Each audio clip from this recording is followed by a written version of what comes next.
तो ये कहानी शुरू करते हैं। इस कहानी को पढ़कर सारी ज़िंदगी की चिंता आपकी समाप्त हो जाएगी।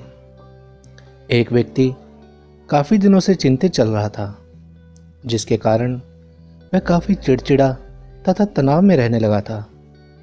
वह इस बात से परेशान था कि घर के सारे खर्चे उसे ही उठाने पड़ते हैं। पूरे परिवार की जिम्मेदारी उसी के ऊपर है। किसी न किसी रिश्तेदार का उसके यहाँ आना जाना लगा ही रहता था। इन्हीं बातों को सोच सोच कर वह काफ़ी परेशान रहता था। जब बच्चों को अक्सर डांट देता तथा अपनी पत्नी से भी ज़्यादातर उसका किसी न किसी बात पर झगड़ा चलता रहता था। एक दिन उसका बेटा उसके पास आया और बोला, पिताजी, मेरे स्कूल का होमवर्क करा दीजिए। वह व्यक्ति पहले से ही तनाव में था, तो उसने बेटे को डांट कर भगा दिया। लेकिन जब थोड़ी देर बाद उसका गुस्सा शांत हुआ तो वह बेटे के पास गया तो देखा कि बेटा सोया हुआ है और उसके हाथ में उसके होमवर्क की कॉपी है। उसने कॉपी लेकर देखी और जैसे ही उसने कॉपी नीचे रखनी चाही, उसकी नज़र होमवर्क के टाइटल पर पड़ी। होमवर्क का टाइटल था, वह चीज़ें जो हमें शुरू में अच्छी नहीं लगती लेकिन बाद में वो अच्छी ही होती हैं। इस टाइटल पर बच्चे को एक पैराग्राफ लिखना था, जो उसने लिख लिया था। उत्सुकतावश उसने बच्चे का लिखा पढ़ना शुरू किया। बच्चे ने लिखा था, मैं अपने फाइनल एग्ज़ाम को बहुत धन्यवाद देता हूँ, क्योंकि शुरू में तो ये बिल्कुल अच्छे नहीं लगते थे, लेकिन इनके बाद स्कूल की छुट्टियाँ पड़ जाती थी। मैं खराब स्वास्थ्य वाली कड़वी दवाइयों को बहुत धन्यवाद देता हूँ, क्योंकि शुरू में तो ये बहुत कड़वी लगती हैं, लेकिन ये मुझे बीमारी से ठीक करती हैं। मैं सुबह सुबह जगाने वाली उस अलार्म घड़ी को बहुत धन्यवाद देता हूँ, जो मुझे हर सुबह बताती है कि मैं जीवित हूँ।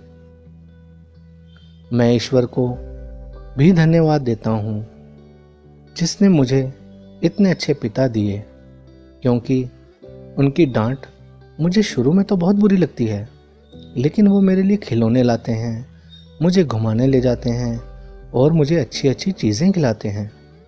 और मुझे इस बात की खुशी है कि मेरे पिता मेरे पास हैं, क्योंकि मेरे दोस्त सोहन के तो पिता ही नहीं हैं। बच्चे का होमवर्क पढ़ने के बाद वह व्यक्ति जैसे अचानक नींद से जाग गया हो।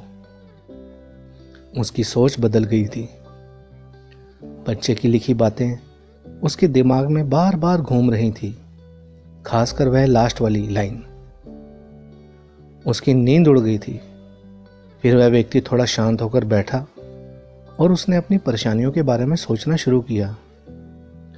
मुझे घर के सारे खर्चे उठाने पड़ते हैं। इसका मतलब है कि मेरे पास घर है और ईश्वर की कृपा है, और ईश्वर की कृपा से मैं उन लोगों से बेहतर स्थिति में हूँ जिनके पास घर ही नहीं है।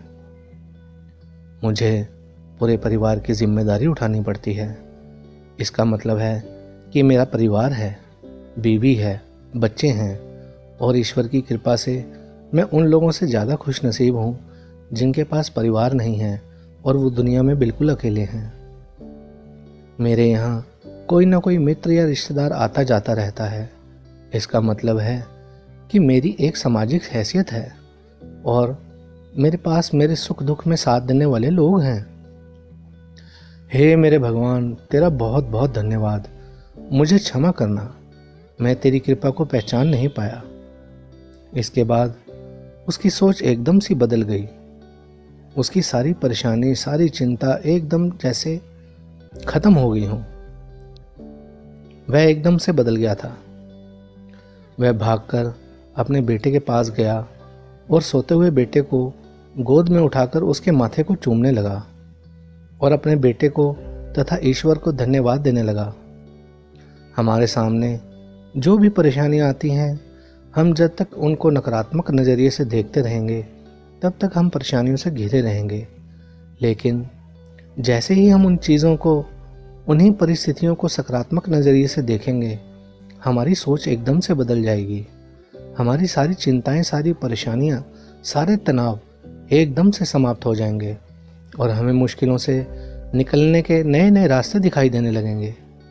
अगर आपको बात अच्छी लगे तो उसका अनुकरण करके ज़िंदगी को खुशहाल बनाइए। धन्यवाद दोस्तों।